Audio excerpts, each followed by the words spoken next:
Good morning, class. Good morning, Good, ma'am. good morning, ma'am. Good morning ma'am. Good morning, ma'am. पढ़ लिया इसका मतलब पूरा पूरा का पूरा ऑडिटिंग पढ़ लिया ना आपने कल? डाउट है?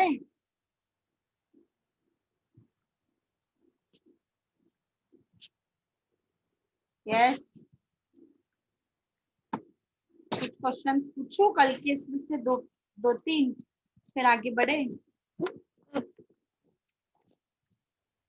Yes class.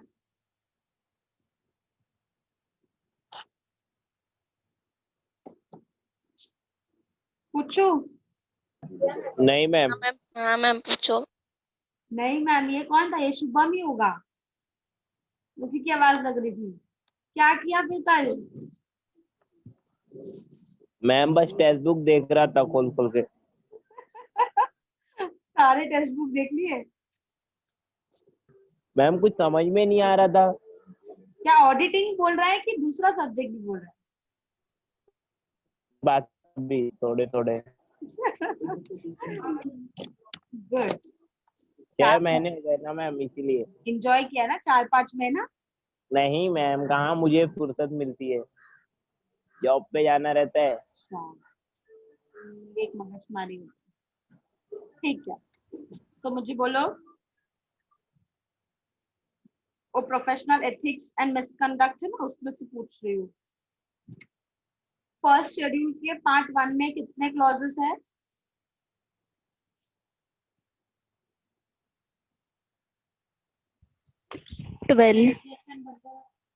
Good.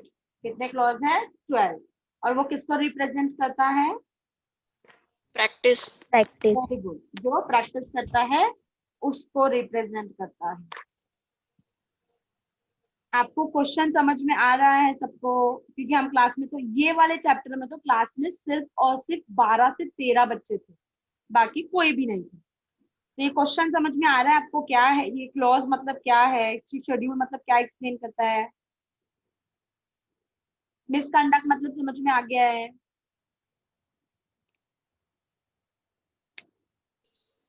Yes class. Example देखो, जैसे फर्स्ट शेड्यूल में हमने बोला पार्ट 1 में 12 क्लॉजेस है, तो उसका जो, और वो किसको रिप्रेजेंट करता है? प्रैक्टिस को। Very good. अभी प्रैक्टिस का मतलब क्या है? सबसे पहला वाला क्लॉज जो बोलता है कि वो आप एज एन अनक्वालिफाइड, जो हमने देखा है क्वालिफिकेशंस में,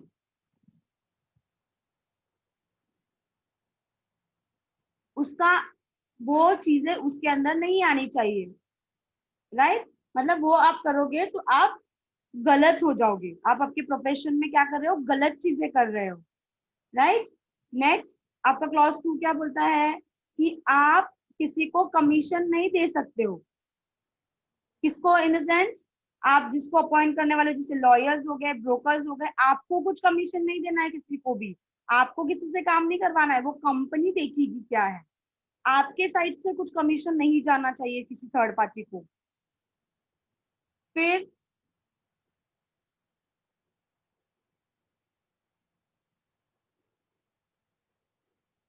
क्लॉज 3 क्या बोलता है? कि वो एक्सेप्ट कर रहा है कोई भी प्रॉफिट। प्रॉफिट एक्सेप्ट नहीं कर सकता है वो कोई कंपनी का। क्यों? क्योंकि उसको क्या मिलता है? उसका प्रोफेशनल फीस मिलता है। राइट? और भी चीजें, जैसे कि वो एडवर्टाइज नहीं कर सकता है अपनी चीजों को, कि मैं ये सीए हूँ, मैं ये काम करता हूँ, उस तरीके से एडवर्टाइजमेंट नहीं कर सकता है, अट्रैक्ट नहीं कर सकता है वो एडवर्टाइज करके। राइट? ये क्लॉज 6 बोलता है। इतना डिटेल में आपको नहीं पूछा जाएगा, फिर भी ऊपर ऊपर से थोड़ा सा आना चाहिए।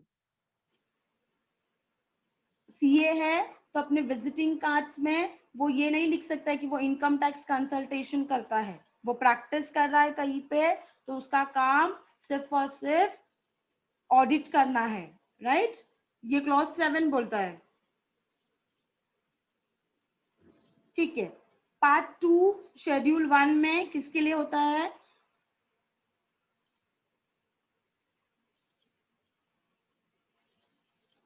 शेड्यूल 1 में पार्ट 2 ये किसके लिए रिप्रेजेंट करता है? Job. जॉब. गुड. उसमें कितने क्लॉजेस हैं? Two clauses. यस. शेड्यूल 2 में पार्ट 1 में कितने क्लॉजेस हैं? 10 clause. 10. और किसको रिप्रेजेंट करता है? Practice. Very good. शेड्यूल 2 में पार्ट 3 में कितने क्लॉज है? 1 clause. किसको रिप्रेजेंट करता है? All. General. All. Very good. All. Practice होने दो या जॉब होने दो. शेड्यूल 2 में पार्ट 2 किसको रिप्रेजेंट करता है और कितना शेड्यूल है? क्लॉज है, सॉरी. 4 clause और all कुछ general. Very good. सबको रिप्रेजेंट करता है. ठीक है.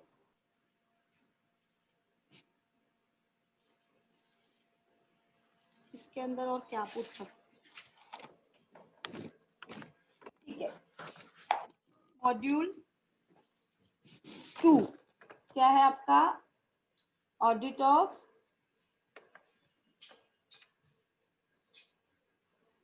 Banks.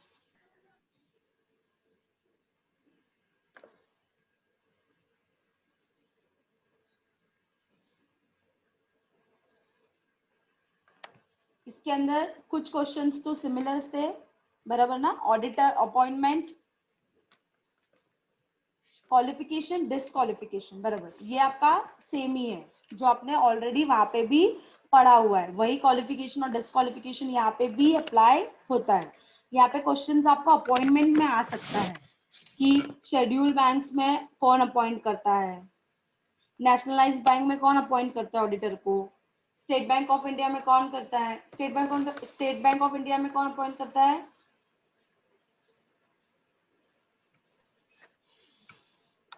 Yes. CAGF. Yes. With consultation with central government.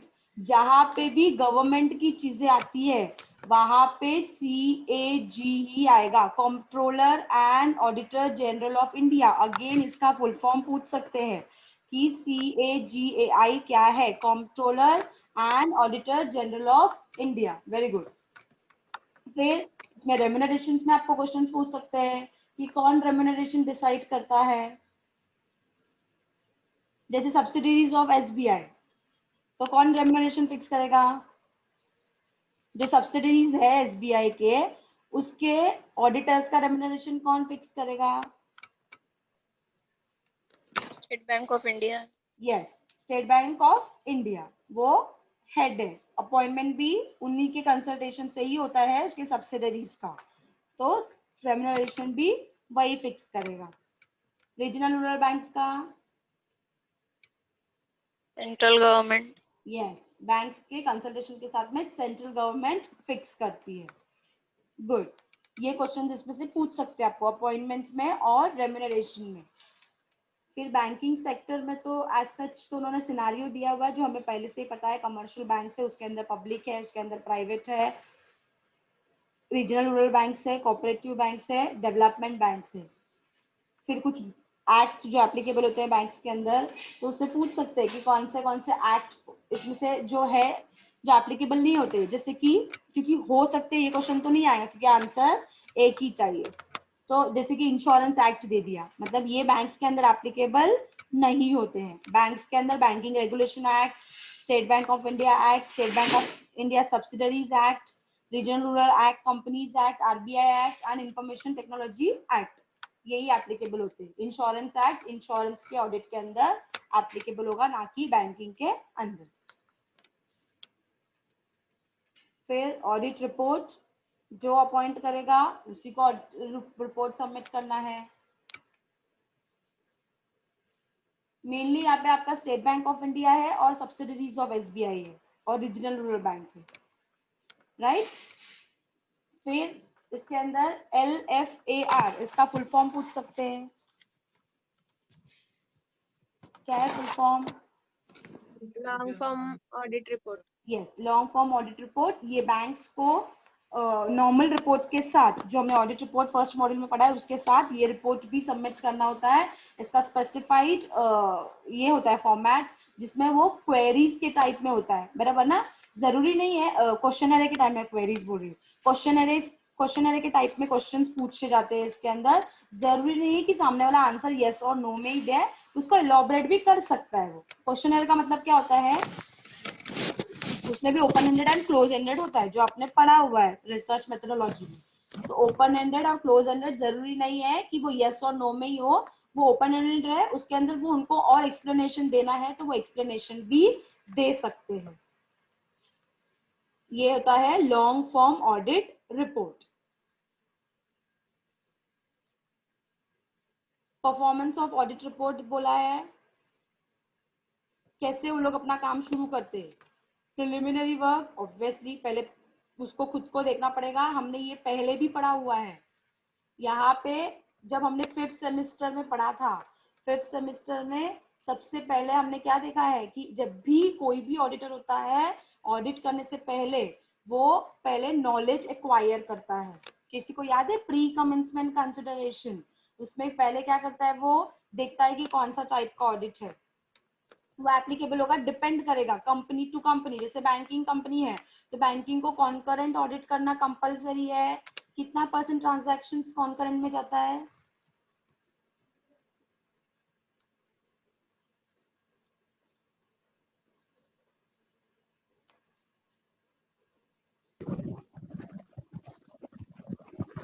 Yes,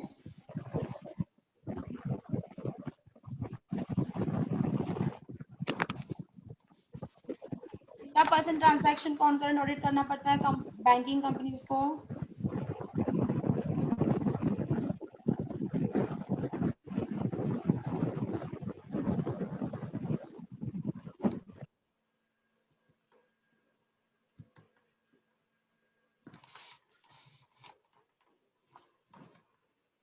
कहाँ चले गए?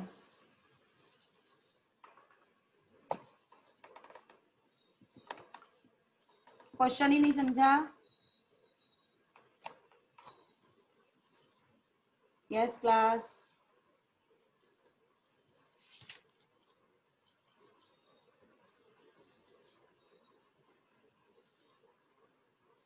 कहाँ चले गए सब लोग? क्या क्वेश्चन पूछा मैंने?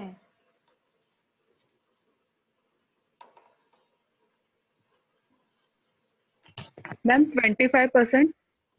50%।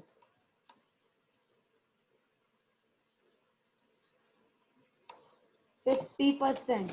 क्या पूछा मैंने कि बैंक्स को, जैसे सबसे पहला कोई भी ऑडिट का प्रोसेस हो, सबसे पहले क्या करता है वो, प्री कमेंसमेंट कंसिडरेशन, मतलब कमेंस करने से पहले मुझे क्या क्या चीजें करनी है। उसके पहले सबसे पहले मैं क्या देखूंगी, कौन सा टाइप ऑफ ऑडिट है, स्टैट्यूटरी ऑडिट है या कंपलसरी ऑडिट है। क्यों स्टैट्यूटरी ऑडिट? मतलब जहाँ पे कंपलसरीली मुझे वो कंपनी को कंपलसरी ऑडिट करने के एक्ट के अंदर, जैसे बैंक्स है तो बैंकिंग रेगुलेशन एक्ट 1949, इंश्योरेंस है तो इंश्योरेंस एक्ट के अंदर कंपलसरी है, कंपनीज है तो कंपनीज एक्ट के अंदर कंपलसरी है, सोसाइटीज है तो सोसाइटी एक्ट के अंदर कंपलसरी है। तो ये सबसे पहले देखूंगी मैं, स्टैट्यूटरी ऑडिट कर रही हूँ या वॉलंटरी वाला ऑडिट है ये, जिसकी वॉलंटरी किसके लिए है, soul trader and partnership firm के लिए। फिर उसके बाद मैं देखती हूँ कंडक्ट, कौन सा कंडक्ट कर सकते हैं हम लोग, continuous, balance sheet, final, interim, concurrent. तो जिसमें से बैंक्स को अपना ट्रांजैक्शंस, जितने भी ट्रांजैक्शंस है, accepting deposits and lending loan, ये दोनों में से 50% ट्रांजैक्शंस कंपल्सरीली क्या करना होता है, ऑडिट करना होता है। तो मेरा क्वेश्चन यही था कि बैंक्स है तो वो कॉन्करेंट ऑडिट करेगा ही, कितना % करना है उसको, 50% 50%। ट्रांजैक्शंस करने हैं। यस, तो ये मेरा पहला हो गया। तो इसके बाद मैं डॉक्यूमेंट्स लूंगी और क्लाइंट से या जो भी बिजनेस रहेगा उससे। फिर उसमें भी डॉक्यूमेंट्स में 2 टाइप थे, एक परमानेंट ऑडिट फाइल और एक करंट ऑडिट फाइल। ये मेरा प्री कमेंसमेंट हो गया। इसके बाद ये चीजें लेकर मैं पहले समझूंगी बिजनेस को, वो कोई भी बिजनेस होने दो, बैंकिंग होने दो, इंश्योरेंस होने दो। तो पहला प्रोसेस मेरा हमेशा क्या होता है, सिस्टम को समझना, क्लाइंट के बिजनेस को समझना, that is understanding the internal control system of a business, ये मेरा पहला प्रोसेस होता है। और लास्ट प्रोसेस क्या है मेरा ऑडिट का? ऑडिट कब खत्म होगा?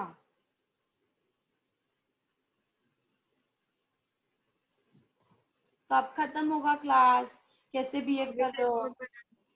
सॉरी, ऑडिट रिपोर्ट प्रिपेयर करने के बाद। यस, सबमिट कर दूंगी मैं, प्रिपरेशन के बाद सबमिट कर दूंगी मेरा ऑडिट रिपोर्ट। ये मेरा एंड प्रोसेस होगा।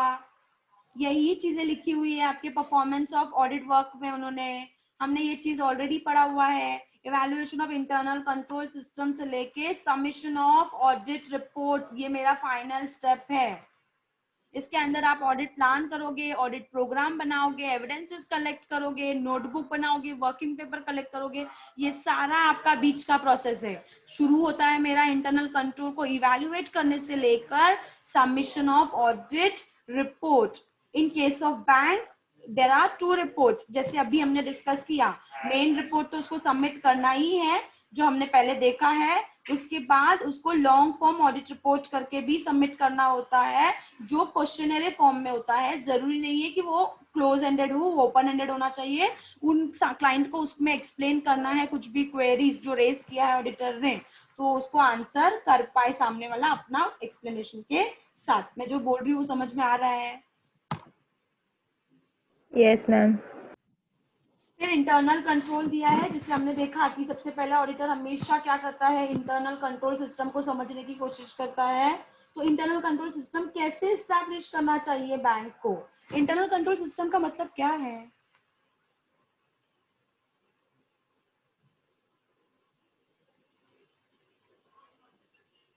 Yes, what is internal control? Amit,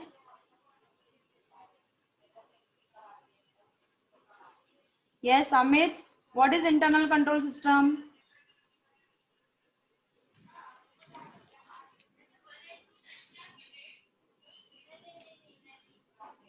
Amit,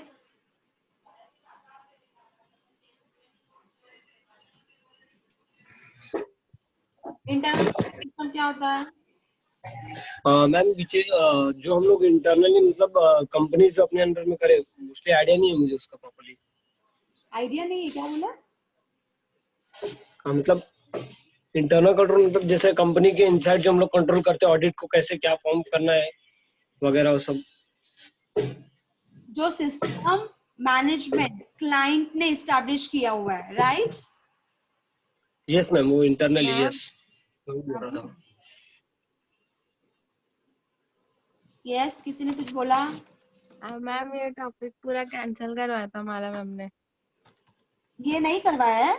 नहीं क्या इंटरनल कंट्रोल्स इन बैंक नहीं करवाया है? नहीं हाँ, कैंसल है मैम। तो भी थोड़ा सा पढ़ लोगे तो कुछ हो जाएगा। वो मैं माला से कोऑर्डिनेट करती हूँ कि उसने जो कैंसिल करवाया है। फेल हो जाएंगे पढ़ लेंगे तो। चुप कर। क्या बात बोली? बहुत मार खाओगे रिया, शुभम, सब लोग। सेम वे में assets and verification of assets liability भी नहीं पढ़वाया है? वो है। पढ़ाया मैम। उसके अंदर मेनली आपको एनपीए पढ़ना है। उस एनपीए में आपका जो प्रोविजंस होता है, जो प्रोविजन क्रिएट करके रखना पड़ता है बैंक्स को, वो प्रोविजन आपको याद करना है। जैसे डाउटफुल है, डाउटफुल में से सिक्योर्ड रहेगा अप टू 1 ईयर तक का, तो वो 25% क्रिएट करके रखना है। अनसिक्योर्ड है तो 100% का प्रोविजन करके रखना है, राइट? लॉस असेट है तो 100% का प्रोविजन, ये सारे परसेंटेज आपको याद करने हैं। स्टैंडर्ड असेट क्या होता है, सब स्टैंडर्ड असेट क्या है, डाउटफुल असेट क्या है, लॉस असेट क्या है, मीनिंग। फिर उसके प्रोविजंस कि कितने प्रोविजंस मेंटेन करके रखने हैं। कमर्शियल रियल एस्टेट सेक्टर्स है तो 1%, direct advance to agriculture SMEs है तो 0.25%। इसको मार्क करो, ये परसेंटेज पढ़ना है। हमें कितने मार्क्स तक आएगा? 5-6 मार्क्स तक?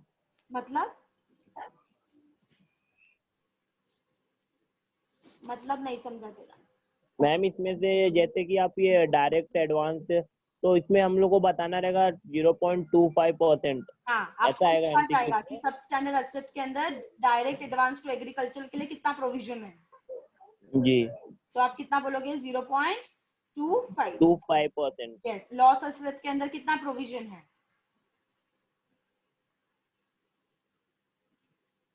कितना प्रोविजन है लॉस एसेट में? 100%। 100%। ठीक है।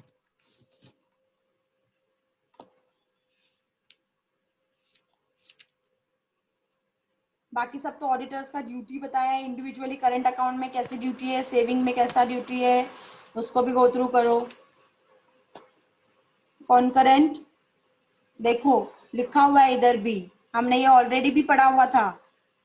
कॉन्करेंट केस में 6, 7, 8वां लाइन में these guidelines are mandatory and all banks required to cover 50% of total deposits and 50% of total advances under this audit. Therefore, all the banks have to put their large branches under this audit. Compulsorily banks को करना पड़ता है, इसको mark करो। इसके appointment remuneration को भी एक बार ऊपर से गो थ्रू करना। लॉन्ग फॉर्म ऑडिट रिपोर्ट हमने ऑलरेडी डिस्कस किया है। उसके कंटेंट में देखो कि क्वेश्चनरी मैनर में होता है। देखो questionnaire manner mainly the question in the format are divided into 5 parts: capital, liability, asset, profit and loss and general. जैसे मैंने आपको बोला कि necessarily required to limit their answer to yes or no, he or she can express their opinion as well. आपको उसको close ended नहीं करना है, उसको ओपन एंडेड रखना है कि सामने वाले को उसको कुछ एक्सप्रेस करना होगा तो वो एक्सप्रेस कर पाए। वेरी इंपॉर्टेंट, आपको दोनों भी रिपोर्ट सबमिट करना होता है। किसके अंदर हमने देखा, मेन रिपोर्ट भी सबमिट करना है और LFAR भी सबमिट करना है। ये सब्स्टिट्यूट भी नहीं है ना उसका पार्ट है, दोनों भी अलग अलग चीज है। मतलब बैंक्स को दोनों रिपोर्ट सबमिट करना होता है। कौन सा LFAR और मेन स्टैट्यूटरी रिपोर्ट भी सबमिट करना है। इसके पीछे भी देखो काफी सारे ऑब्जेक्टिव्स दिए हुए हैं। मैम उसी में से डालेंगे क्या जो पीछे दिए? हाँ उसी में से डालूंगी, देख तेरे लिए अलग से पेपर बनाती हूँ, उसी में से डालूंगी। मैम स्ट्रेट रहेगा क्या एग्जाम में? क्या बोले? नहीं कुछ नहीं। स्ट्रिक्ट रहेगा? क्या पूछ रही प्रतीक्षा? मैम वो पूछ रही जैसे बोर्ड में सेट आते ना ABC, सेट रहेगा। हाँ यस यस, हाँ ये अच्छा रहेगा मैम। सेट रहेगा। शुभम तेरा पढ़ाई हुआ है तो चुप बैठना। अब तू क्या कर रही थी? इंश्योरेंस में भी, इंश्योरेंस से पहले देखो लास्ट वाले इसमें देखते हैं। किसी को कुछ डाउट है बैंक्स के इसमें, audit of banking companies? Doubt तो सब में ही है ना। न्यू एरियाज ऑफ ऑडिटिंग, इसके अंदर बहुत सिंपल ही है। न्यू एरिया का सबका मीनिंग पता होना चाहिए। कॉस्ट ऑडिट मतलब क्या, HR ऑडिट मतलब क्या, मैनेजमेंट ऑडिट मतलब क्या, बताते जाओ एक एक का मीनिंग क्या क्या है, सब लोग एक एक करके। कॉस्ट ऑडिट मतलब क्या, नाम से ही पता चल रहा है, कुछ रीड करने की भी जरूरत नहीं है।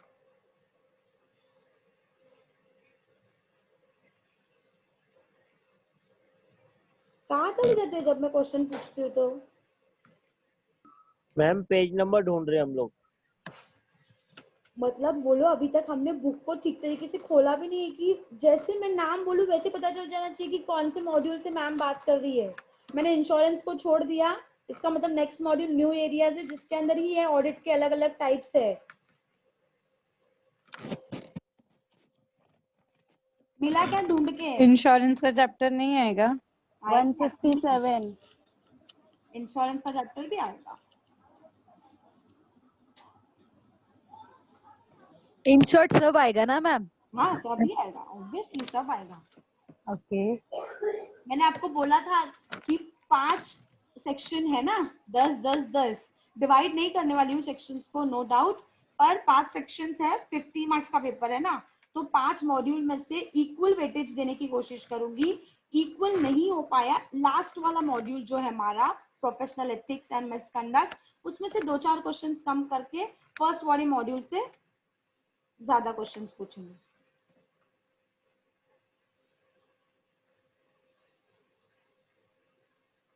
कहाँ चले गए? एक एक लाइन में बताओ ना, कॉस्ट ऑडिट क्या होता है?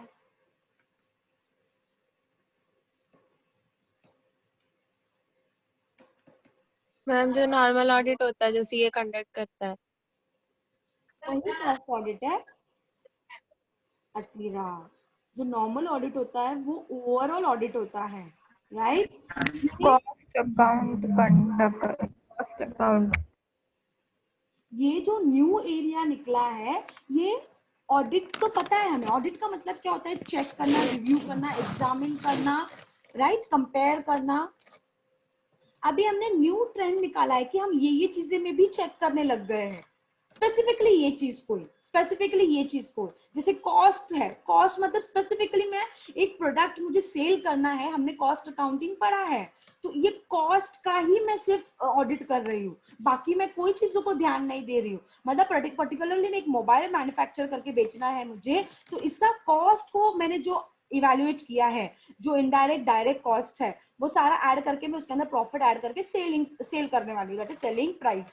तो ये जो मैंने बनाया है, मतलब कंपनी ने, उसको मैं किसी प्रोफेशनल को हायर करूंगी और वो उसका ऑडिट करेगा कि मैंने जो कॉस्ट डिसाइड किया है वो सही तरीके से किया है क्या, उसमें प्रॉफिट मैंने सही तरीके से ऐड किया है क्या,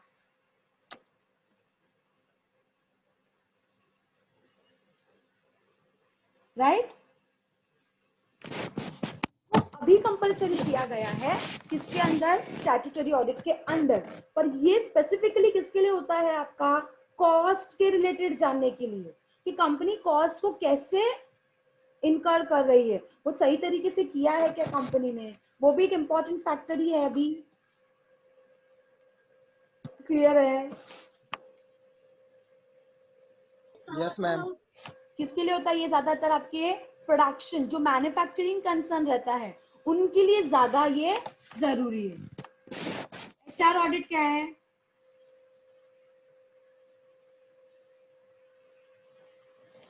यस, प्रैक्टिसेस को देखना, डॉक्यूमेंटेशन, पॉलिसीज, वो सब के गो थ्रू जाना उसके। किसके रिलेटेड? सारी चीज में वो देख रहा है, पर किसके रिलेटेड देख रहा है आप एचआर के अंदर? Human resource. यस, एचआर के रिलेटेड, ह्यूमन रिसोर्स के रिलेटेड, जो ह्यूमन एचआर का फंक्शंस है, उसके जो पॉलिसीज है उसके रिलेटेड देखने के लिए एक लोगों को मैंने, जो प्रोफेशनल होगा उसको अपॉइंट किया हुआ है। गुड। मैनेजमेंट ऑडिट, मैनेजमेंट से रिलेटेड। यस, मैनेजमेंट के रिलेटेड जो भी उनके फंक्शंस उन्होंने किस तरीके से किया है, प्लानिंग, ऑर्गेनाइजिंग, डायरेक्टिंग, कंट्रोलिंग, ये सब चीजों के बारे में देखने के लिए उसको उन्होंने एक्शन किस तरीके से लिया हुआ है, इसके लिए करते हैं। गुड। ऑपरेशनल, बिजनेस की एक्टिविटीज को देखना। Very good. Day to day जो एक्टिविटीज है बिजनेस के, उसको देखने के लिए। फोरकास्ट ऑडिट,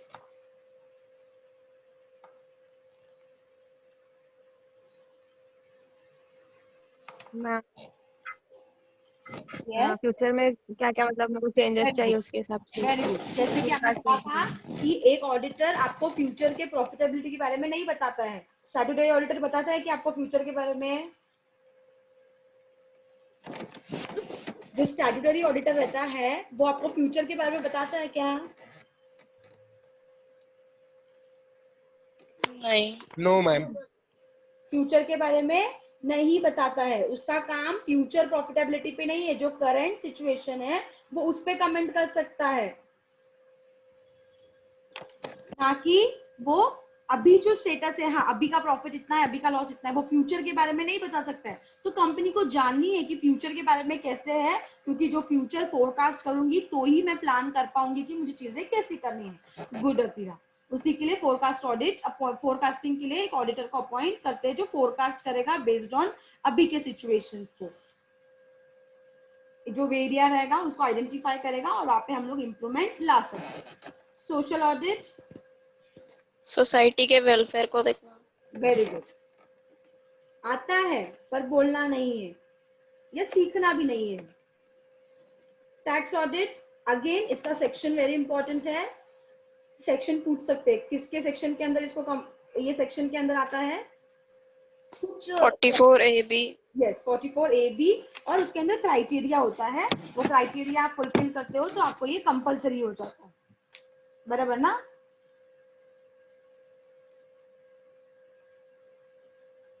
बराबर ना? वो क्राइटेरिया फुलफिल करते हो तो आपको टैक्स ऑडिट भी करना कंपलसरी है।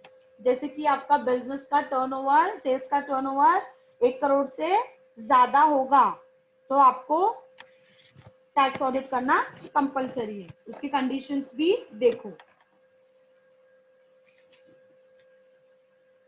बाद में उसमें इतना सब देखने की जरूरत नहीं है, फॉर्म सब इतना याद रख नहीं पाओगे आप लोग, वो छोड़ दो। फॉरेंसिक ऑडिट, कंपनी या पर्सन के फाइनेंशियल स्टेटमेंट को देखना कि लॉफुल है कि नहीं। वेरी गुड, लॉफुल है कि नहीं, और उसके कनेक्शन, ये ज्यादातर कौन करता है, जब भी कुछ केस चलता रहता है तो थर्ड पार्टी अपॉइंट करता है फॉरेंसिक ऑडिट देखने के लिए कि ये सही है कि नहीं है, बराबर, लॉफुली देखने के लिए। वेरी गुड, प्रूफ चाहिए होता है। यस, एनवायरमेंट ऑडिट,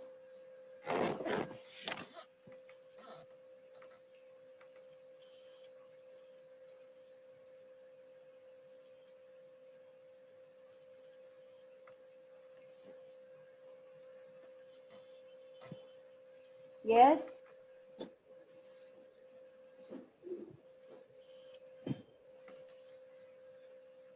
मैम ये कैंसिल है, एनवायरनमेंट ऑडिट और ऑडिट कमिटी। ऑडिट कमिटी भी नहीं पढ़ाया है? नहीं। ऑडिट कमिटी देखो, इसका मीनिंग पूछा जा सकता है। ऑडिट कमिटी का मतलब क्या होता है कि वो उसके अंदर रिक्वायरमेंट्स तो बहुत सारे हैं कि उसके अंदर 1/3 इंडिपेंडेंट डायरेक्टर्स होना चाहिए, एक कंपनी का डायरेक्टर होना चाहिए।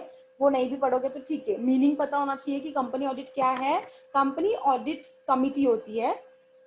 ऑडिट कमिटी मतलब कमिटी के अंदर लोग होते हैं जो इंडिपेंडेंट ऑडिटर्स हो सकते हैं, चेयरमैन हो सकते हैं, बहुत सारे लोगों का मिलके एक ऑडिट कमिटी होती है जो क्लॉज 49 के अंदर लिखा गया है।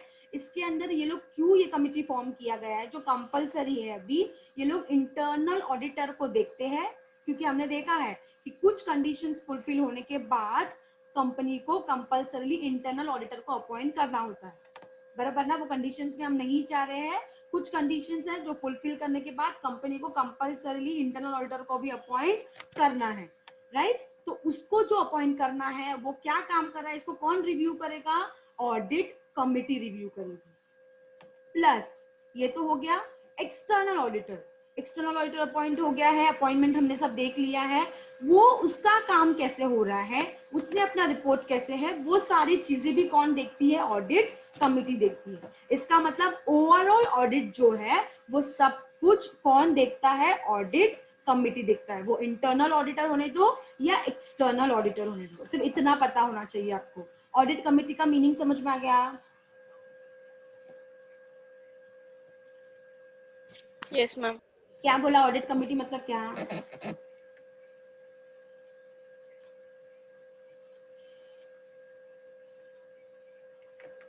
यस, ये ना कमिटी रहता है बोर्ड ऑफ डायरेक्टर्स का, जो इश्यूज को देखता है ऑडिट, मतलब जो भी ऑडिट हुआ रहता है उसको देखते हैं वो कमिटी। कौन से ऑडिट का है?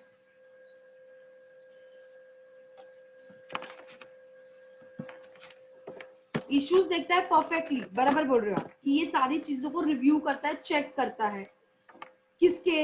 इंटरनल प्लस एक्सटर्नल, दोनों ऑडिटर का, राइट?